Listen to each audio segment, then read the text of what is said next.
Terima kasih Mbak Arum, terima kasih Prof. Timbul, paparannya sangat menarik dan berbobot, memuaskan dahaga kita akan pengetahuan tentang Candi Sukuh yang eksotik dan unik itu. Dari tadi saya perhatikan jumlah peserta itu 100 orang tidak bergerak. Jadi ini pencapaian istimewa bagi KCB. Terima kasih juga untuk semangat teman-teman untuk selalu setia di dalam pertemuan kita kali ini. Begini Prof, ada satu insight yang sangat penting bagi saya sebagai awam, ya, kami sebagai awam di malam ini. Jadi selama ini kami punya persepsi bahwa antara Candi Sukuh dan Candi Maya itu memiliki arsitektur yang persis sama, yaitu piramida terpotong. Ternyata dari penjelasan Prof tadi tidak begitu. Lewat arkeologi ditemukan adanya umpak di puncak piramida Sukuh. Artinya tidak benar bahwa Sukuh adalah piramida yang terpotong seperti Maya. Hanya karena material yang digunakan itu bukan batu, maka dia hilang dengan berjalannya waktu dan zaman.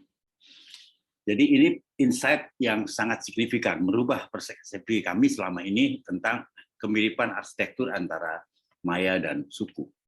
Namun saya masih ada pertanyaan susulan, Prof. Jadi begini, di area Sukuh dan Maya itu tersebar artefak-artefak yang berupa makhluk hybrid. Jadi makhluk yang setengah manusia, setengah hewan. Dalam hal ini yang jelas adalah burung Garuda kepalanya dan tubuhnya manusia. Makhluk setengah manusia, setengah hewan ini masih banyak lagi contoh-contohnya, seperti Ganesha di India atau Anubis di Mesir, ya manusia berkepala serigala, semua tersebar di berbagai artefak dan dibuat dalam ruang dan waktu yang berbeda jauh, sekian juta kilometer dan puluhan abad, tapi kok bisa sama? Jadi pertanyaan singkat adalah, bagaimana menjelaskan fenomena hybrid itu dari perspektif arkeologi? Demikian Prof. Matur nuwun, rahayu.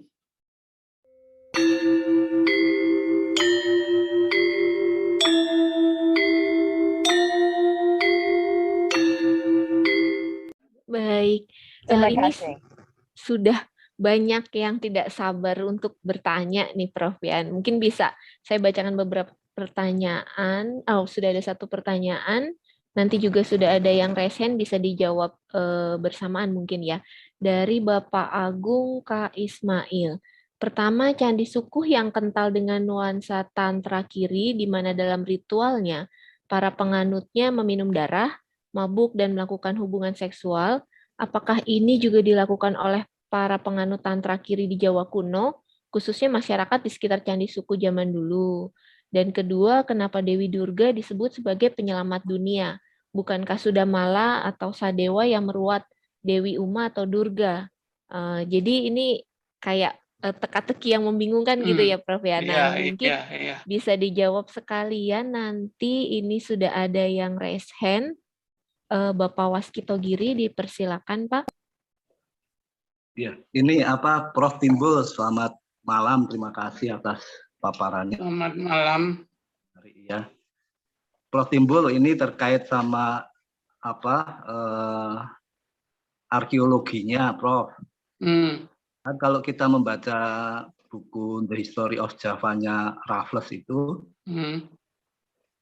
disebutkan secara implisit ya, ada skeptisme dari Raffles bahwa candi-candi di Jawa Tengah, di era Jawa Tengah itu adalah candi-candi yang dibuat oleh orang asing. Kira-kira kan itu pertanyaannya. Nah, kemudian ketika orang bicara candi-candi di era Jawa Timur yang notabene dikatakan secara desain, bentuk dianggap kalah baik daripada candi-candi di era Jawa Tengah, kemudian yang Jawa Timur ini disebut sebagai lokal genius itu. Itu kan tesis kemudian setelah bukunya Raffles yang mempertanyakan, dia sanksi bahwa itu dibuat oleh orang lokal. Saya pengen mempertajam poin itu, Prof. Dan barangkali saya juga punya tafsiran tersendiri soal perbedaan antara arca-arca atau candi di era Jawa Tengah dan di era Jawa Timur. Jadi kalau kita coba menyimak arca Ken Dedes yang ditemukan di Singosari itu kan sangat keren banget itu. Wah, itu luar biasa lah, itu tetap bagian dari representasi era klasik di Jawa Tengah. Saya rasa itu tetap ikonik sekali. Itu pertama, itu sebagai satu penyanggah terhadap hipotesa bahwa yang Jawa Timur, yang di sini kan kalau kita tadi Cetho sama Sukoh, ini kan bagian dari representasi era Jawa Timur. Kalau secara kurun waktu, meski posisinya di Jawa Tengah, tapi secara periodik dia adalah bagian dari Jawa Timur. Bentuk-bentuknya sangat sederhana, sangat terkesan seolah-olah kita tidak mengenal arsitektur yang keren, terkesan primitif, katakanlah seperti itu. Yang di Sukoh banyak seperti itu. Ini kan sebenarnya bisa dibantah dengan temuan arca Ken Dedes itu yang sekarang ada di Museum Gajah Jakarta. Terus kemudian yang lain, yang temuan yang terbaru, artefak yang terbaru itu yang Candi Andan-Andan di Kediri. Itu juga ada arca Buddha ini ya, Buddha Avalo itu yang sangat keren sekali ya. Luar biasa lah itu kalau kita bicara soal seni arca ya, seni bentuk itu. Nah, saya punya tafsiran begini, Prof. Ini terkait juga dengan asumsi tadi tantra kiri tadi. Siapa tahu barangkali arca-arca yang sangat primitif itu, dalam tanda petik ya primitif ini ya, yang kita lihat di era Jawa Timur atau spesifik kita lihat di Cetho maupun di Sukoh, itu adalah representasi dari sisi gelap manusia kalau kita menggunakan perspektifnya Jung. Artinya yang seni-seni klasik yang sangat indah yang ada di Jawa Tengah, ada representasinya di Candi Arca Ken Dedes, ada yang di Arca Andan-Andan. Ini adalah sisi terangnya manusia, sisi bawah sadar tentang aspek terangnya manusia.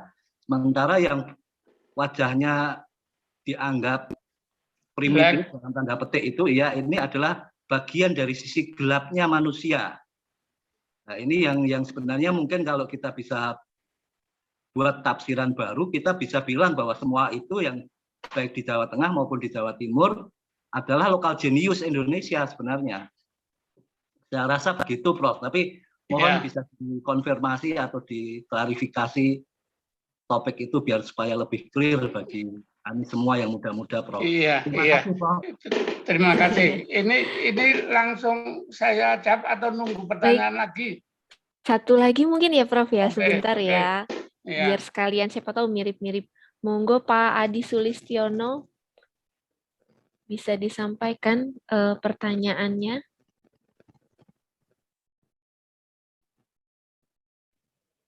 Halo. Ya, silakan Pak. Oh, saya ini maksud. Iya, boleh silakan Pak. Baiklah. Selamat malam Prof. Timbul. Selamat malam. Sudah memberikan umur sumber pada kita semua dan semoga sehat selalu. Amin.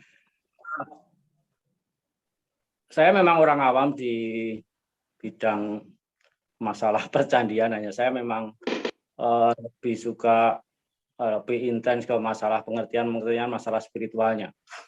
Tadi kita sudah dipesankan bahwa kita harus berpikir sesuai dengan pemikiran orang dahulu dalam kita membahas masalah produk-produk leluhur kita.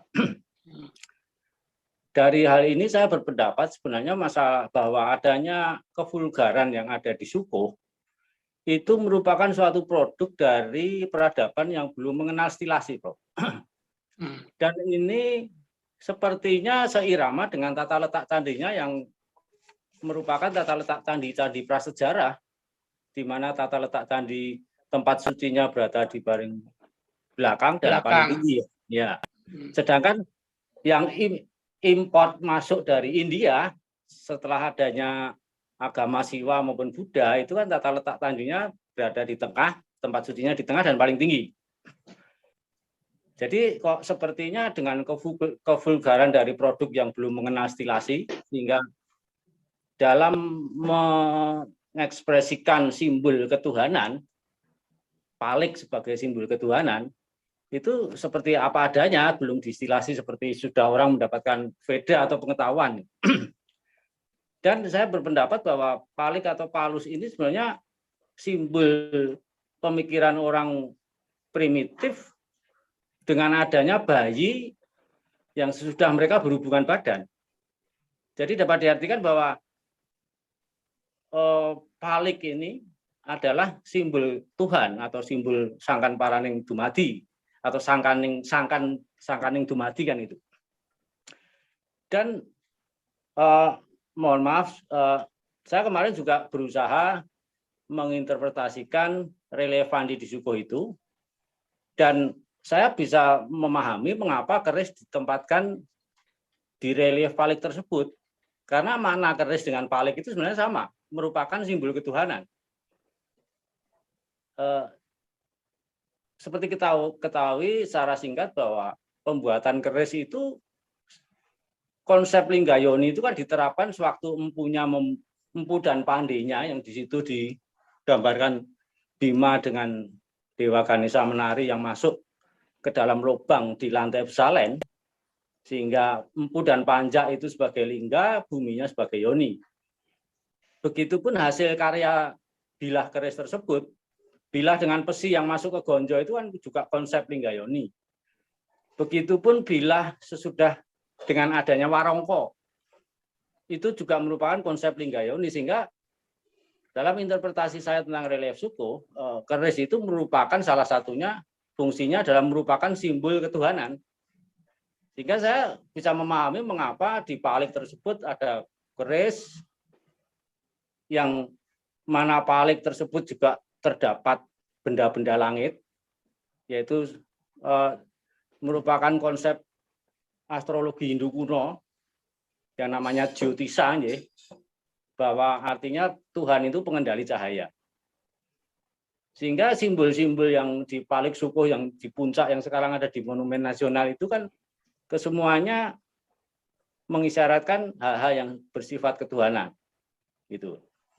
Hanya karena memang disampaikan oleh peradaban yang belum mengenal stilasi sehingga terkesan vulgar, karena disampaikan, diwujudkan dengan apa adanya. Dan saya juga ada berpendapat mengenai Upavita Bima yang ke kiri itu kan merupakan perputaran ke kiri yang namanya prasawya, yang artinya membuang kotoran ke dunia bawah. Sedangkan kalau perputaran ke kanan yang pada patung-patung pada umumnya itu kan upavitanya ke kanan, itu intinya naik ke tingkatan yang lebih tinggi. Sehingga Upavita Bima sewaktu membuat itu sehingga memasuh itu kan membuang kotoran-kotoran, merupakan suatu pemurnian. Dan saya kira saya juga bisa memahami mengapa ada di kepercayaan lain dalam ibadahnya perputarannya ke kiri. Karena untuk meningkat ke tingkatan yang lebih tinggi, dia harus membuang kotoran-kotoran ke dunia bawah kan ya. Saya kira itu, Prof. Saya memang sudah berusaha untuk menginterpretasikan relief Pandey di Sukuh, dan itu untuk sebagai sumbangsi saya kepada teman-teman perkerisan, karena memang relief Pandey itu suatu hal yang data primer bahkan dari para leluhur tentang bagaimana pembuatan keris itu, dasar-dasarnya. Saya kira itu, dan terima kasih Prof. dan semuanya. Sehat selalu, matur nuwun, rahayu. Baik, terima kasih Pak Adi. Nah, ini saya juga punya janji sama Pak Tony nih waktu itu bisa kasih hadiah nggak ya gitu. Jadi kalau ada pertanyaan terbaik, nah nanti dipilih nih, kalau pertanyaan terbaik ada hadiah buku, kenang-kenangan buku, saya minta dari kantor tentunya, buku Candi Indonesia seri Jawa gitu ya. Jadi nanti monggo Pak Tony lah yang ngirimnya nanti gimana untuk pertanyaan terbaik. Mungkin boleh dijawab Prof. Timbul nih. Jadi tadi tentang Tantra, kemudian tentang Dewi Durga, tentang Raffles yang lokal genius ya, Candi Suku, sisi terang, sisi gelap manusia banyak ya.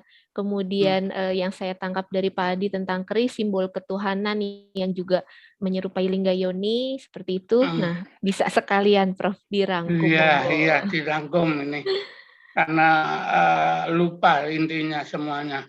Yang pertama tentang pendapat Raffles, ya silakan Raffles itu karena data waktu itu kan data pada tahun 1800-an ya, bahwa sebenarnya antara Jawa Tengah Jawa Timur itu bukan berarti Jawa Tengah itu ke India gitu, Jawa Timur itu lokal genius. Nah, kita lihat saja yang membuat candi itu orang Jawa, sudah gitu, bukan orang dari India, ya gitu. Nah, memang intinya itu ajaran dari India, tapi untuk mewujudkan itu kan orang setempat gitu. Maka apapun juga hasil karya candi India dengan candi di Jawa tetap lain, ya, tetap berbeda. Karena di sini antara sampel dan isi gitu, ya. Tuh. Kemudian kalau Jawa Tengah itu ke India, Jawa Timur ini bukan pembagian seperti itu lagi sekarang, ya. Itu. Wah, Jawa Tengah itu India, Jawa Timur itu enggak. Tuh. Bahwa Jawa Timur itu pertama lokal genius itu kan munculnya pada abad-abad Singasari, ya. Karena lokal genius itu artinya kebudayaan pra-Hindu. Nah, maka candi Suko itu seperti punden berunda misalnya, itu lokal genius, kepercayaan lokal kembali. Tapi kalau ada Jawa Timur yang lain itu bukan India, itu yang juga Jawa. Ya. Nih, masalah baik dan buruknya menurut pandangan kita itu kan masalah adanya struktur, ya, kebudayaan tradisi besar, kebudayaan tradisi kecil. Ya. Kebudayaan tradisi besar itu tradisi budaya istana. Apa yang dihasilkan oleh istana tentu akan lebih bagus dari yang dihasilkan pada waktu yang sama oleh tradisi kecil. Di Jawa Tengah saja, ya, ada candi-candi Jawa Tengah, tidak semuanya tradisi besar, ada tradisi kecil, maka perwujudan candinya juga bermacam-macam. Dan lagi juga ada struktur geografis perwilayahan gitu, bahwa pusat itu wilayah kerajaan, terus nanti wilayah di sampingnya itu kerajaan kecil, terus wilayah di sampingnya lagi melahirkan sistem Moncopat, Moncolimo.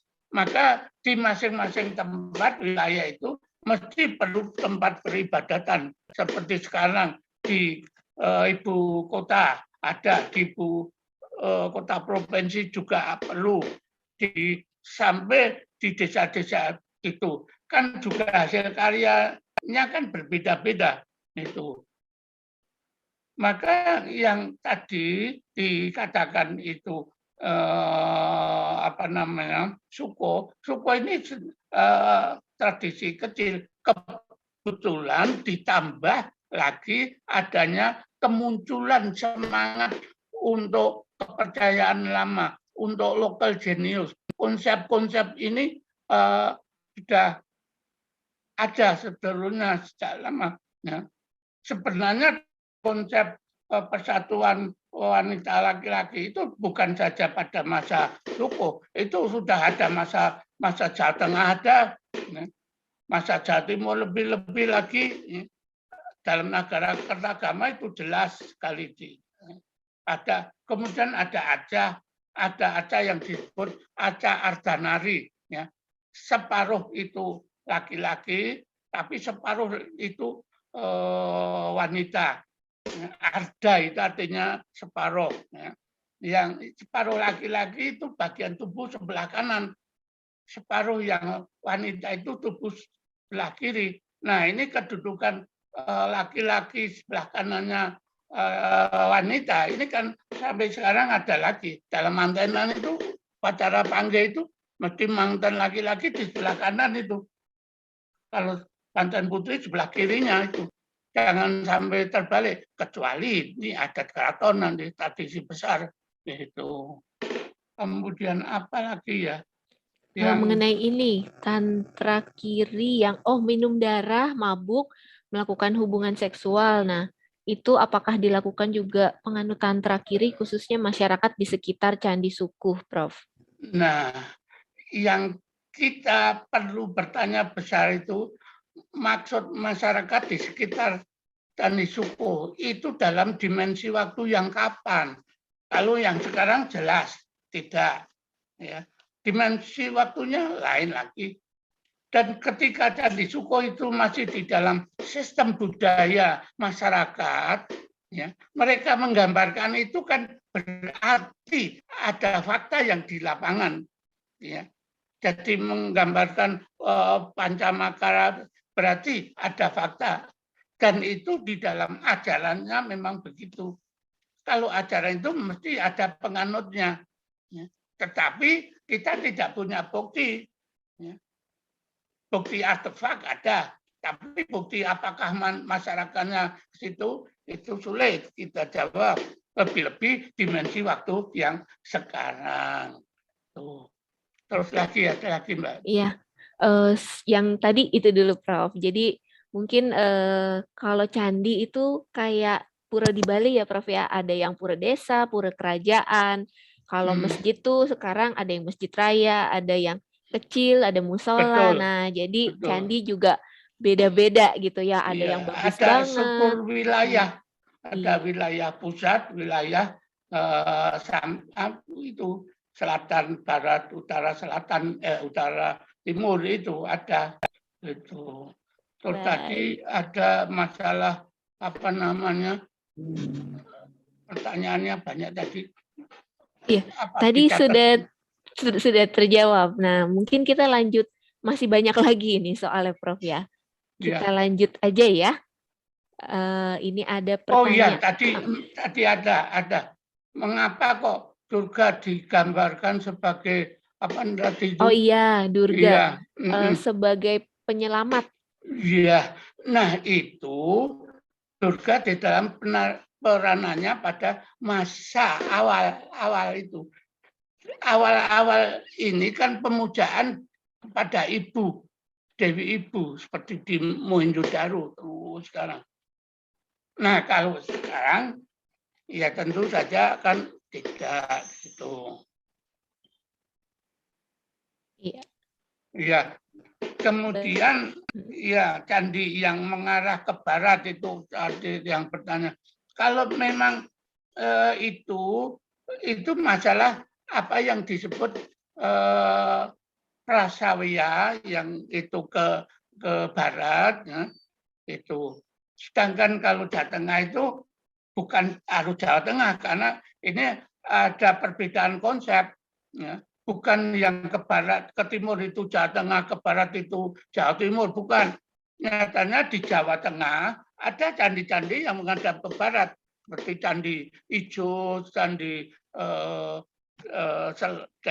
sekatnya Candi Ijo itu. Tuh. Kemudian ini berkaitan dengan konsep pemujaan. Kalau yang menganankan jarum jam, ya, Pradaksina, ya, menghadap ke timur, itu pemujaan kepada dewa. Ya. Tadi kita jelaskan, timur itu arah matahari terbit, Dewa Indra tadi ya. Maka keraton itu menghadap ke timur. Tuh. Sedangkan yang menghadap ke barat itu Prasawiya, itu kebalikan, ya, mengkirikan itu. Ya. Maka ini ada bukti di Pararaton misalnya, ada kalimat tentang Lina sang Anusapati Dinarma Sira Rididal. Raja Anusapati itu wafat, terus dia dicandikan Kidal. Kidal sampai sekarang kan artinya juga kiri. Candi Kidal itu juga menghadap ke barat. Dan Garuda di sana itu harus dibaca ke putaran ke kiri. Meskipun hanya 3 gambar saja. Nah itu kan sudah menunjukkan itu perbedaan arah, itu perbedaan konsep kepada pemujaan kepada arwah orang yang meninggal.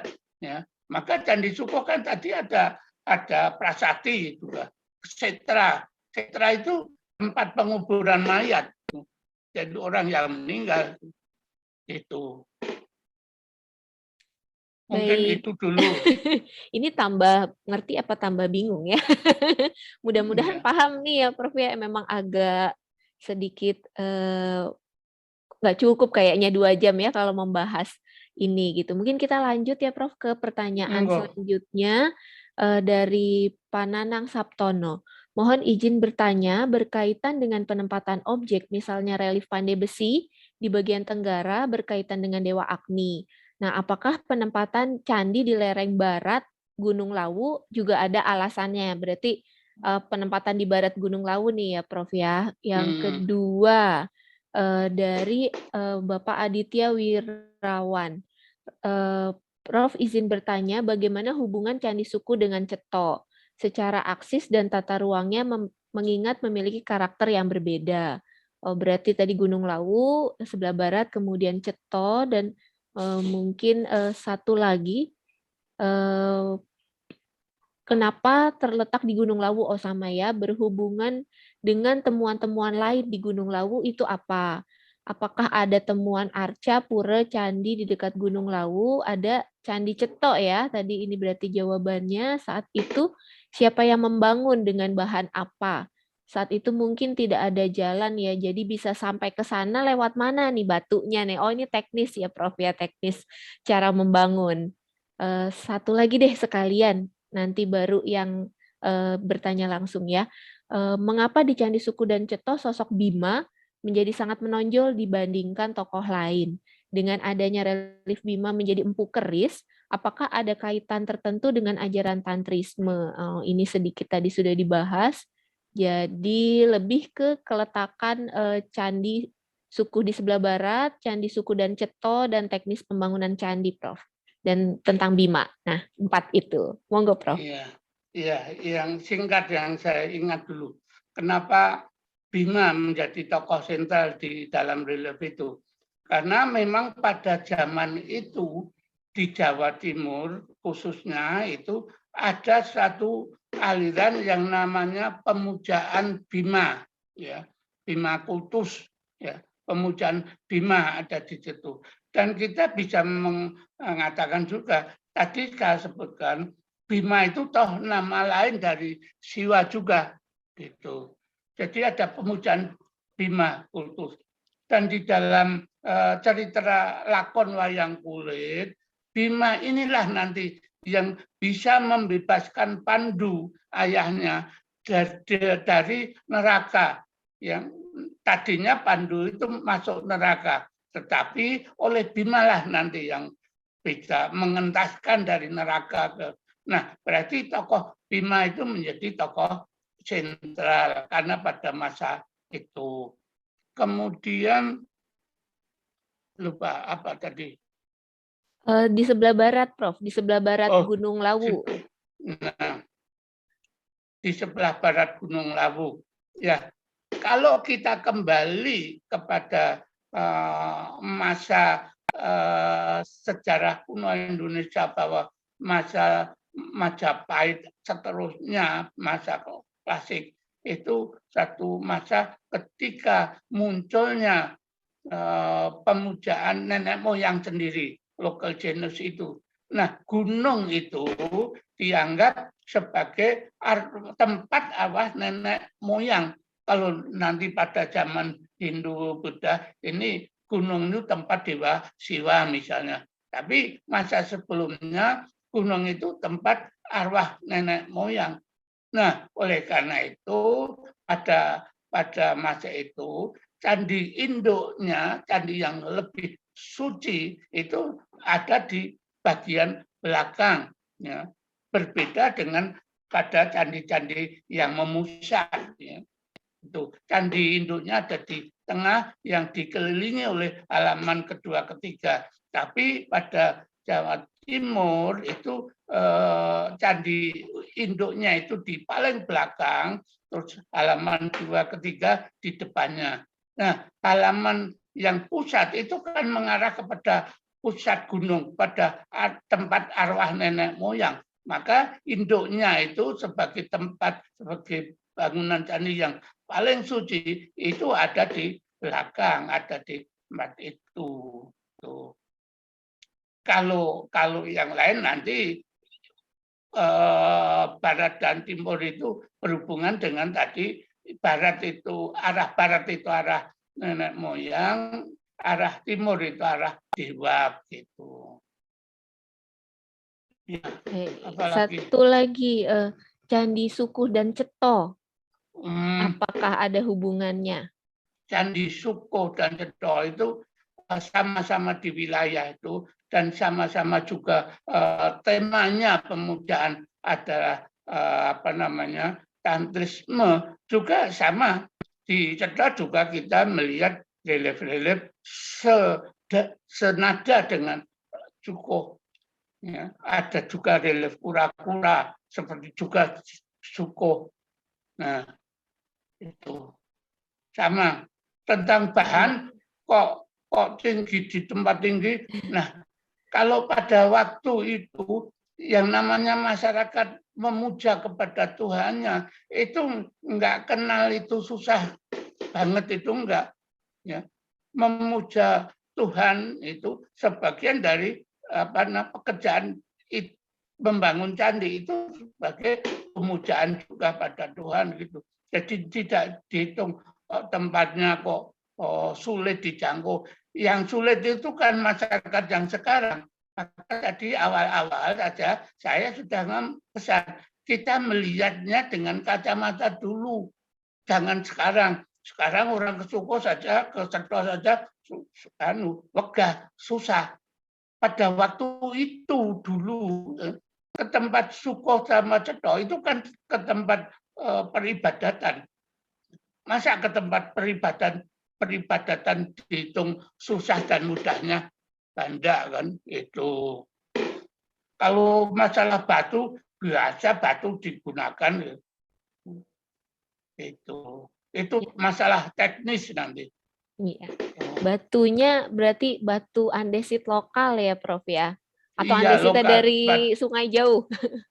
Iya, berbeda dengan Jawa Tengah yang dekat dengan vulkanik di Merapi, batunya batu yang lebih kuat. Kalau Jawa Timur, kalau Suko itu kan batunya lebih ke batu yang tidak kualitasnya seperti ya, kecuali untuk objek-objek yang utama yang suci seperti kura-kura, seperti lingga, itu mesti jenis batuannya dipilih gitu.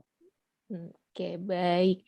Ini ada yang sudah tidak sabar juga ingin bertanya secara langsung kepada Bapak Bambang Priyono. Tadi sudah chat izin bertanya langsung, monggo silakan Pak. Suaranya belum masuk Pak, di unmute dulu. Oke, terima kasih Mbak Arum. Iya. Romo Profesor, saya mau bertanya tapi tidak di luar topik kita. Saya punya jimat itu dari tahun 88. Jimatnya seperti ini. Ini uang $1.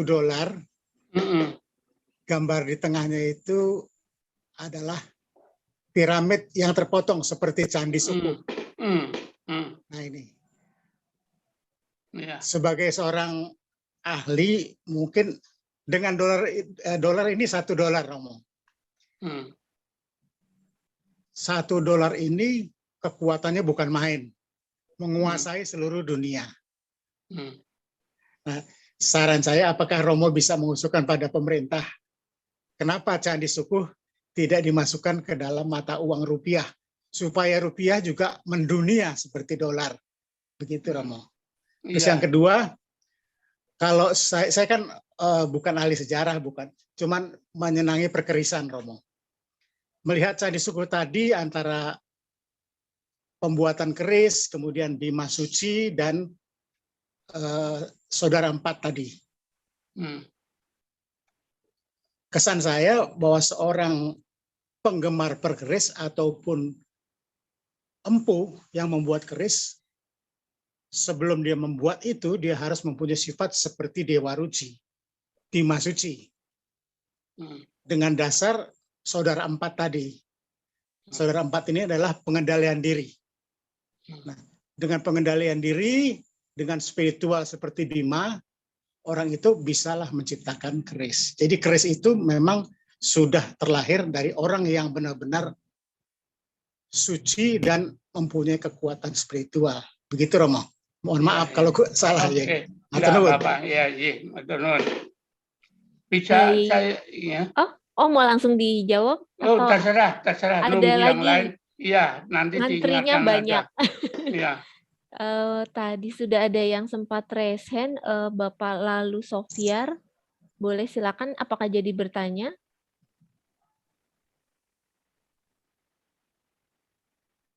Nggak jadi. Pak Lalu Sofiar tadi sempat raise hand. Boleh. Oh, boleh, silakan. Terima kasih, salam rahayu semua. Saya dari Lombok. Ini ada pertanyaan buat Romo Profesor Timbul mengenai era Candi Sukuh. Saya tadi sepintas baca era Candi Sukuh ini era Majapahit ya, Ratu Suhita. Cuman yang agak membingungkan, kalau yang peninggalan suku Maya itu jauh lebih tua. Sedangkan bentuknya sama persis dengan Candi Sukuh. Apakah tidak mungkin Candi Sukuh ini bukan era Majapahit, dalam artian dia lebih tua lagi eranya. Hal ini penting karena di Candi Sukuh ada relief keris, Romo, di mana kami penggiat keris khususnya di Lombok juga sedang meneliti tentang keris, termasuk era-era awal-awal keris, ya. Kapan masyarakat Nusantara itu mengenal keris. Jadi adanya relief-relief keris dalam candi ini sangat penting sekali dalam penelitian keris. Yang kedua, tadi ada yang menyebutkan bahwa Candi Sukuh ini adalah modelnya punden berunda ya, miniatur. Kalau dibandingkan dengan punden berunda yang berupa bukit punden berunda seperti situs Gunung Padang. Itu satu bukit full ya punden berundanya. Di mana model situs Gunung Padang ini banyak kita temukan di Lombok. Salah satu yang saya temukan bersama tim, ada bangunan kosong, istilahnya ada chamber di Bukit Punden Berunda ini yang indikasinya setelah kita terawang dan informasi dari masyarakat itu ada peninggalan-peninggalan senjata, salah satunya berupa keris. Nah ini terkait saya menyimpulkan sedikit mungkin apakah dengan adanya model Candi Sukuh yang merupakan miniatur dan berunda itu, apakah ini terkait dia miniatur dengan punden berunda, bukit punden berunda yang lebih besar itu, di mana bukit punden berunda seperti yang kita ketahui, seperti yang di Gunung Padang itu eranya sangat lampau sekali. Berarti kesimpulannya sementara model Candi Sukuh niki yang punden berunda miniatur niki dia eranya lebih muda ketimbang bukit punden berunda itu sendiri. Demikian Romo. Terima kasih untuk semua. Wassalamualaikum warahmatullahi wabarakatuh. Iya, boleh langsung dijawab. Iya, tapi iya, diingatkan urutannya pertanyaan ya saya supaya tidak cewek. Nah, yang pertama yang saya ingat dulu yang punden berunda. Perlu diketahui bahwa punden berunda adalah suatu kepercayaan ketika masa-masa kebudayaan di Indonesia itu belum kemasukan pada budaya-budaya Hindu-Buddha. Ini pra-Hindu. Ya. Jadi sejak itu kepercayaan manusia, masyarakat, bahwa suatu tempat yang ditinggikan itu adalah tempat yang suci, maka disebut punden berundak. Ya. Ya, diberi undak-undak gitu. Ini karena arwah leluhur ini berarti ada yang paling tinggi nanti dan berundak itu, ya itu. Kemudian kebudayaan ini universal. Kalau ada punden berundak itu tidak semuanya kita tafsirkan dengan sejaman, satu era, ya. Itu berbeda-beda gitu. Nah, kita ketahui Candi Cuko itu yang bangunannya itu yang orang mengatakan punden berundak, ya. Itu terus tidak kita tafsirkan ini bangunan dari zaman jauh sebelum Cuko, bukan itu, ya. Kan kita sebut punden berundak tadi saya jelaskan karena orang pertama kali melihat zaman dulu itu di atasnya nggak ada bangunan, ya. Padahal bukti arkeologis itu kita melihat bahwa di atasnya itu ada objek yang paling suci, yaitu lingga Suko itu, dan ada bukti-bukti jejak-jejak tentang umpa, mestinya ada tiang, ada atap. Berarti kalau sejak pertama kita melihat Sukona itu lengkap, lebih-lebih di atas yang bangunan tiang dan atapnya itu dari batu semua, orang mesti tidak akan membandingkan ke Maya, ya yakin. Karena membandingkan hanya melihat sekarang separuh saja, bukan secara keseluruhan. Kita kalau membandingkan Maya harus dilihat dimensi waktunya juga, gitu. Nggak cocok. Jadi jangan sampai suatu wujud bentuk hasil kebudayaan yang sama itu berasal dari satu tempat. Nah, ini ada teori, ya, teori monogenetik apa poligenetik. Asal budaya itu satu tempat atau poli di tempat-tempat lain. Itu. Kemudian yang Lombok itu saya kira konsepnya sama, ya, punden berundak masa prasejarah itu konsepnya di Indonesia itu akan sama. Hanya perwujudan sebagai karya bangunan. Ada yang membuat punden, ya, dari bahan-bahan, ya, batu atau yang lain gitu, ya, itu dibuat berundak. Intinya kan meninggikan tempat suci gitu. Jangan sampai permukaan tempat suci itu sama dengan permukaan tempat manusia hidup. Di dalam relief-relief di candi saja, dewa itu digambarkan tidak langsung berdiri di atas tanah, mesti ada asananya, ya, padmasana, ya, itu. Kalau relief di candi ada relief orang langsung berdiri di atas tanah, itu bukan dewa, ya. Karena manusia pun harus di bawah dewa itu. Maka candi-candi itu tidak selalu yang seperti candi di Jogja yang di bawah, bukan di bawah itu, tetapi waktu itu yang di bawah sekarang ini adalah di atas, hanya karena timbunan-timbunan material pasir itu menjadi candinya di bawah. Candi itu tetap ada di bagian paling atas. Maka Candi Jawa Tengah yang konsentris itu tetap halaman suci, harus di atas juga, Prambanan, Sewu itu. Kan konsepnya sama, ya, punden berundak. Makin yang suci itu yang ditinggikan gitu. Itu. Kemudian yang apa tadi? Tolong Mbak, apa tadi Iya, pertanyaan? uang dolar. Oh, uang dolar. dolar. Aduh, kalau uang dolar di luar kekuasaan saya sebagai Menteri Keuangan itu dah. Hanya saja kalau itu dolar tuh digambari macam itu kan gambar dari manusia sendiri. Mesti seseorang membuat gambar itu ada maksudnya. Yang itu saya nggak bisa. Jadi saya nggak bisa suku mau diusulkan sebagai gambar mata uang, ya itu bagus juga. Tapi kalau yang usul 1 orang, 10 orang, ya, kan nggak bisa. Lebih baik gambar tokoh misalnya gitu. Ini sudah masalah kewenangan kenegaraan itu. Nah, itu terus lagi apa tadi itu? Yang tadi 2 sudah Prof. Nah, mungkin saya ingin minta tolong dijelaskan sedikit nih Prof.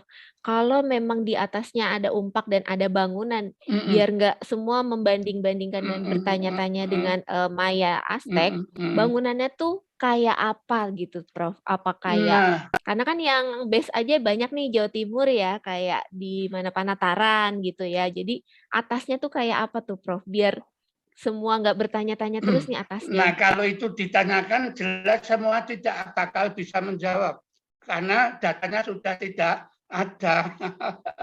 Ya, yang itu. Kalau kita dari relief ada kan contoh-contoh gaya itu di atasnya yang dari kayu atau hijau itu kan ya seperti itu. Ya. Iya. Kita jadi tidak bisa Meru di Bali, ya kan tetap bagian tubuh sampai atap kan dari bahan-bahan yang tidak tahan lama. Tapi cukup apakah atapnya bertingkat seperti Meru di Bali? Kita juga nggak bakal tahu. Sebab data itu sudah tidak ada. Tetapi data yang ada itu hanya berupa ompak dan berupa lingga yang besar. Logikanya, kalau ada lingga yang besar sebagai objek utama, apakah tidak dinaungi oleh atap, dibiarkan terbuka? Di Jawa Tengah saja ada yang kecil, di dalam candi juga candinya ada atapnya, itu kan. Kita penghormatan kepada yang maha tinggi kan, itu. Jadi itu susah dijawab bagaimana bentuknya itu. Iya, baik. Paling tidak yang nyontek di relief itu ya, jadi seperti atap-atap di Bali paling lah. Iya. Di Candi Suko juga ada gambar-gambar bangunan dengan atap, ya, gitu. Nah. Gitu. Jadi biar tidak terus ke Aztec gitu, Prof. Nah, baik. Ini masih banyak sekali sebenarnya. Saya bertanya dulu Pak Tony, kita punya waktu sampai jam berapa nih Pak bolehnya nih? Karena pertanyaannya banyak banget, atau satu lagi saya rangkum aja ya. Iya, satu lagi. Terakhir nih ya, tapi dirangkum kayaknya. Wah, ini ngerangkumnya susah juga ini loh banyak. Mungkin yang resen aja. Saya boleh terakhir nggak terakhir? Ada Pak Bunca. Baik, sweet kali nih. Pak Bunca aja deh terakhir. Saya singkat aja. Terima kasih Pak Prof. Penjelasannya sangat mencerahkan. Kita bertahan sampai dengan 100 orang tadi, luar biasa ya, itu dalam sejarah KCB maksudnya. Semoga menjadi kedepannya akan begitu terus. Pertanyaan saya begini, saya mencatat kurang lebih tema besar dari Candi Sukuh itu sebetulnya apa? Jadi yang saya tangkap itu 1 ruat, ya, penyucian. Kemudian ada Bima Ruci atau kalau kata Jung itu individuasi, pertemuan dengan self atau diri sejati. Kemudian penyatuan maskulin dan feminin, itu pertanyaan pertama. Jadi apakah ada tema lain? Yang kedua, saya mau narik lagi nih soal Maya nih. Aduh, jadi walaupun tadi dipisah-pisahkan, jangan disamakan. Saya mau samain lagi. Jadi kan begini, di Maya itu kan ada hybrid, makhluk yang setengah hewan, setengah manusia, dan itu bukan hanya di Maya, tapi di mana-mana. Nah, pertanyaannya, apakah ini ada hubungan dengan monogenetik atau poligenetik tadi?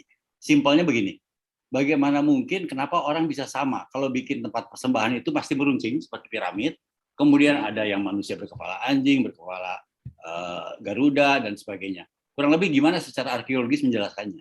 Itu aja. Makasih. Nah, kalau yang terakhir ini kan ada masalah teranthropomorfis ya, di mana manusia digambarkan tokohnya itu setengah manusia setengah hewan. Itu pertama-tama dari mitologi itu sudah ada sejak dulu.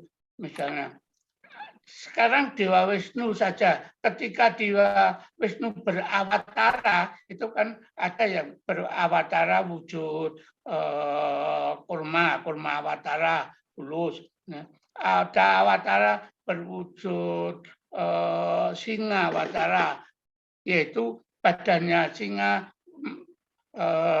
tubuhnya itu manusia. Dewa sendiri juga ada, Ganesha, badannya manusia, kepalanya binatang, kan itu. Itu banyak tema-tema itu. Dan itu kalau dipertanyakan misalnya, apakah waktu itu ada, betul-betul ada, gitu. Nah, saya kira ini kita tidak berhubungan dengan masalah yang tadi saya sebut sebagai single monogenetik, ya. Ini berhubungan dengan kepercayaan, dengan mitologi. Kalau sudah mitologi itu sudah di luar jangkauan pikiran manusia, maka manusia menggambarkan seperti itu, penudungan itu, seperti itu. Ya. Artinya di mana-mana juga ada. Maya yang bukan Hindu juga ada. Indonesia yang Hindu mengenal awatara Wisnu, ya, dan mengenal Dewa Ganesha yang kepala gajah juga banyak. Poligenetik, tidak ada satu akar gitu. Ya. Oke. Prof, Mbak, saya boleh. Tema tadi, tema. Baik, ini yang tema itu jelas. Kalau kita lihat itu ruwatan, meskipun ruwatan ini ada macam-macam tokohnya itu, ada ruwatan dari orang, ruwatan dengan dewa, ada ruwatan dengan yang lain-lain, ya. Tapi juga ada tema penyucian, ya. Kembali setelah orang itu mati, kremasi, ya, ini kemudian dimetaforakan di dalam relief keris di Suko itu. Kan itu bukan menjelaskan tentang Bima itu membuat keris, tapi ini metafora bahwa perjalanan manusia itu sejak lahir sampai mati dikremasi, terus menyatu kembali kepada yang kuasa, itu seperti perjalanan ini gitu. Dan tema yang lain itu jelas kesuburan. Kesuburan itu hubungannya sudah sejak dulu bahwa ibu itu berperan penting dalam kesuburan. Oleh karena itu dalam foto saya tadi nggak sempat, ini kan kita lihat foto-foto itu yang temanya persatuan itu. Persatuan ini kan untuk kesuburan. Kesuburan itu juga sudah ada sejak zaman Jawa Tengah, dan ada zaman prasejarah, karena kesuburan itu kan penting sekali untuk kebudayaan universal, ya. Kesuburan, kemakmuran itu penting sekali. Ya, terima kasih, Prof. Matur nuwun. Iya. Makin malam makin seru ini kayaknya. Baik, ini masih banyak pertanyaan. Mungkin Pak Tony bisa dipikirkan mau ada sesi lanjutan seri berikutnya gitu ya, tahap 2. Nah, tapi karena waktu Pertanyaan saya boleh, Mbak? Singkat banget ya Pak ya, Singkat, sudah singkat, memasuki ya. jam Singkat, 10. ya. Boleh, silakan. Prof Timbul, ini saya nggak usah buka ini ya kamera ya. Prof Timbul, ini kan kalau kita mengikuti Dennis Lombat, ini kan sangat jelas bahwa posisi Nusantara khususnya Jawa, karena dia berada di silang kebudayaan dari transportasi sejak dulu. Ini akhirnya membuat pluralisme itu demikian meledak. Jadi kata Dennis Lombat seolah-olah tidak ada keragaman yang seluar biasa ini apa yang terjadi di Nusantara. Nah, saya ingin mempertajam itu. Kalau Prof. Timbul melihat dari perspektif arkeologi, ini apa sebenarnya yang kita bisa saripatikan untuk mencoba mendedah, untuk menggarisbawahi apa sih sebenarnya genetik kebudayaan orang Nusantara. Kira-kira kekasannya apa? Karena ini sangat penting karena ya kita akan selalu dihadapkan pada persoalan-persoalan ini terus-menerus. Terlebih dari kita melihat ya tren keagamaan yang semakin cenderung anti pluralisme atau yang seperti itulah. Terima kasih Prof. Baik, bisa ditangkap ya. Terima kasih. Pluralisme ya. Iya, terima kasih sekali. Ketika kita ditanya bagaimana kebudayaan di Nusantara ya di Indonesia, kita harus kembali kepada zaman ketika kebudayaan yang sekarang ini belum ada. Kita ketahui bahwa Jawa itu termasuk di Sangiran itu kan terdapatnya manusia tertua di Asia itu. Jawa ini di Pacitan itu ya, di Sangiran itu. Nah, berarti sejak itu ada manusia mesti sudah ada kebudayaan karena mereka tidak bisa hidup tanpa kebudayaan itu. Jadi kalau kita lihat kebudayaan itu berkembangnya secara satu garis itu dari zaman prasejarah Paleolitik, bahkan sebelum Paleolitik, zaman Purba, kemudian zaman Paleolitik, zaman Neolitik sampai zaman sekarang. Arah yang lain bahwa kebudayaan itu dibuat oleh manusia. Manusia tidak bisa hidup seorang diri, tidak bisa hidup orang per orang. Kebudayaan kan tercipta melalui arah horizontal sehingga ada keberagaman gitu. Jadi secara vertikal lahirnya itu memang sudah ada garisnya, tetapi secara horizontal tiap-tiap periode kan ada pengaruh dari kebudayaan yang lain terus menyatu di Jawa sehingga terjadi sangat kompleks di sini gitu. Kita harus melihatnya dari dua kacamata itu. Jangan hanya kacamata sekarang kompleksnya, tetapi prosesnya itu vertikal dan horizontal itu. Bagaimanapun juga vertikal bahwa masa prasejarah atau sebelumnya itu menjadi akar, ya. Kemudian terus berkembang dalam dimensi waktu, ada arah-arah lain gitu. Ya, karena kebudayaan itu nggak bisa seorang diri buat budaya. Akhirnya ada teori-teori kebudayaan itu ada asimilasi, ada asosiasi, ada ya nanti tergantung pada sifat kebudayaan itu sendiri. Ada kebudayaan yang penerima dan kebudayaan yang pemberi, ya, donor culture, recipient culture. Tapi ada juga yang sama-sama satu derajat, ya. Ya, kan orang tidak bisa hanya hidup dari budayanya sendiri. Seperti kita sekarang, ya, itu. Saya kira itu yang lebih penting itu kita katakan, jangan melihat kebudayaan hanya dari satu garis vertikal atau garis horizontal. Garis horizontal saja itu ada riwayat kronometriknya, ya. Dari masa kapan sampai kapan. Sekarang aspek horizontal lebih banyak lagi, tapi kan vertikalnya tetap ada. Itu ibaratnya pohon lah. Vertikalnya ya batang utamanya itu, tapi nanti ada ranting-ranting, ya ada dahan-dahan dan sebagainya. Itu akibat persentuhan budaya dengan budaya yang lain. Tidak ada kebudayaan yang bisa berdiri sendiri tanpa ada kebudayaan yang lain sesuai perkembangan zaman. Begitu. Ya.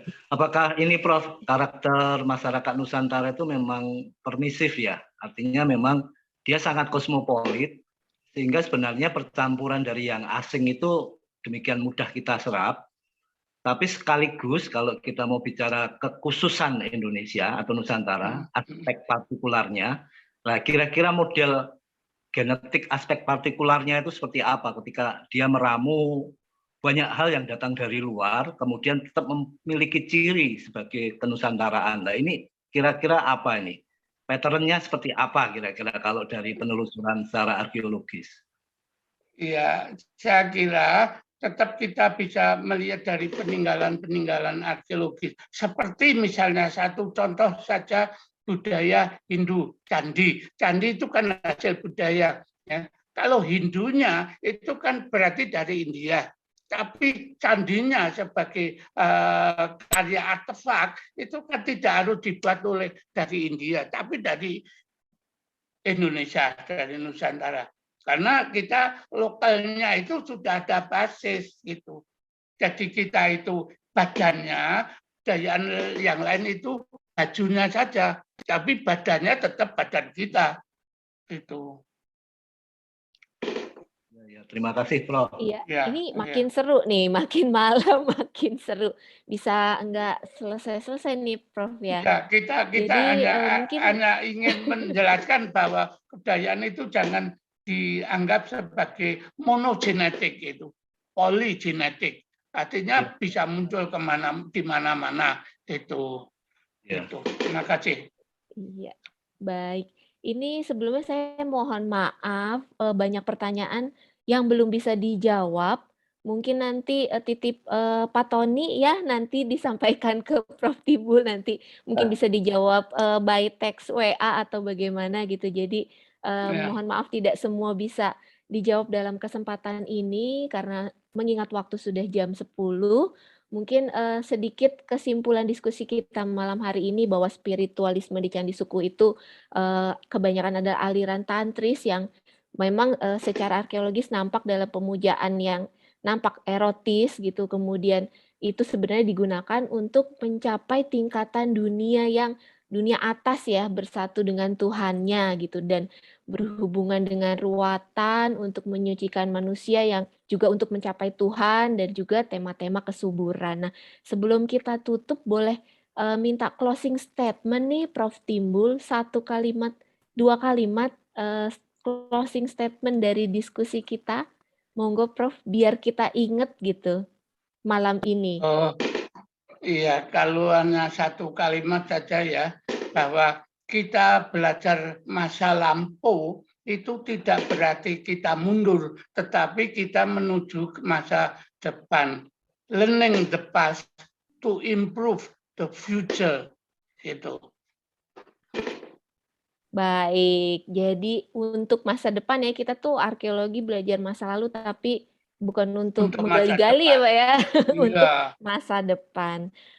Untuk kenang-kenangan malam ini boleh izin kita foto bersama dulu. Bapak-bapak Ibu yang hadir di sini boleh dibuka kameranya biar ada kenang-kenangannya. Jangan undur diri dulu sebelum foto, nanti nggak ada kenang-kenangannya. Boleh kita foto bersama dulu sebentar. Iya, slide pertama saya hitung 1, 2, 3 ya. Ini ada 4 slide. 1, 2, 3. Senyum malam-malam, nggak apa-apa ya. Yang slide kedua, 1, 2, 3. Kemudian slide ketiga, 1, 2, 3. Dan slide keempat. Iya, baik. Sebentar. Nah, kita sudah ada di penghujung diskusi kita. Selaku moderator saya mohon maaf jika ada kekurangan selama acara berlangsung, ada hal-hal yang kurang berkenan, dan mohon maaf juga tidak semua pertanyaan bisa dijawab dalam kesempatan ini. Mungkin bisa dipikirkan untuk ada diskusi seri kedua gitu. Namun sebelum ditutup sama Pak Tony, saya punya pantun nih. Minta tolong disambut ya pantunnya biar nggak ngantuk nih bapak-bapak, ibu-ibu. Ke Candi Sukuh beli pepaya. Cakep dong. Nggak ada yang cakepin deh. Cakep. dimakan di Surakarta. Ya, sangat kaya akan warisan budaya. Mari kita lestarikan untuk anak cucu cicit kita. Terima kasih. Wassalamualaikum warahmatullahi wabarakatuh. Salam sejahtera. Waalaikumsalam Om warahmatullahi Santi, Om wabarakatuh. Namo Buddhaya. Salam kebajikan, rahayu. kasih. Jangan bubar dulu, akan ditutup oleh Pak Tony. Silakan, Terima Mo. kasih Mbak Arum. Terima kasih kepada teman-teman, sobat-sobat pencinta budaya yang hadir malam ini. Juga terima kasih kepada Pak Punca yang tadi sudah membuka menjadi pengantar ya, menjadi pengantar. Terima kasih Prof. Timbul. Nanti mungkin kita ketemu lagi, Prof. Timbul membawakan budaya spiritual, Bu. Oh iya. Ya, Siap, tentang kejawen. Oh iya. Siap, Pak. Oke, terus saya terima kasih sekali sama Mbak Arum ya, baru kenal kita. Mbak Arum bagus sekali nih membawakannya. Terima kasih ya. Kemudian saya ingin menjelaskan sedikit tentang komunitas cinta budaya. Komunitas cinta budaya ini sebetulnya kegiatannya itu tidak hanya webinar, tetapi juga membuat pameran, menerbitkan buku ya, literasi, banyak macam ya. Tetapi untuk webinar kita memang rutin dua kali sebulan. Yang satu adalah kita webinar tentang budaya umum seperti wayang, candi, keris dan sebagainya. Terus yang satu lagi nanti adalah budaya spiritual. Saya akan mengangkat Sunda Wiwitan, kemudian kejawen sastra Jindra, kemudian Subut, kemudian Sapodharmo, kita akan angkat. Jadi nanti saya akan mencoba untuk ngeling dengan direktur kepercayaan dan masyarakat adat. Mudah-mudahan ya, kita bisa maju di situ. Kemudian juga semoga komunitas cinta budaya ini bisa menjadi kegiatannya bisa menjadi benteng kebudayaan. Artinya kita ini kan sudah dirongrong terus dengan radikalisme ya, kemudian juga banyak sekali hal-hal yang memang sudah melenceng dari budi luhur ya, pengertian kita jadi diri kita. Nah, mudah-mudahan kita bisa menjadi benteng kebudayaan. Kemudian saya juga berterima kasih, kemarin ada beberapa orang yang menyumbang secara sukarela ke bendahara. Bendahara kita adalah Mas Adi Suryotomo, itu dia sudah melaporkan ke saya bahwa ada dana-dana masuk dari donatur. Terima kasih, orangnya nggak mau disebut sih, soalnya ada 3 orang. Terima kasih sekali ya kepada para penyumbang ya. Kemudian ya inilah, waktu sudah begitu larut, webinar saya tutup, sampai jumpa pada acara berikutnya. Waalaikumsalam, salam budaya, rahayu, rahayu, rahayu.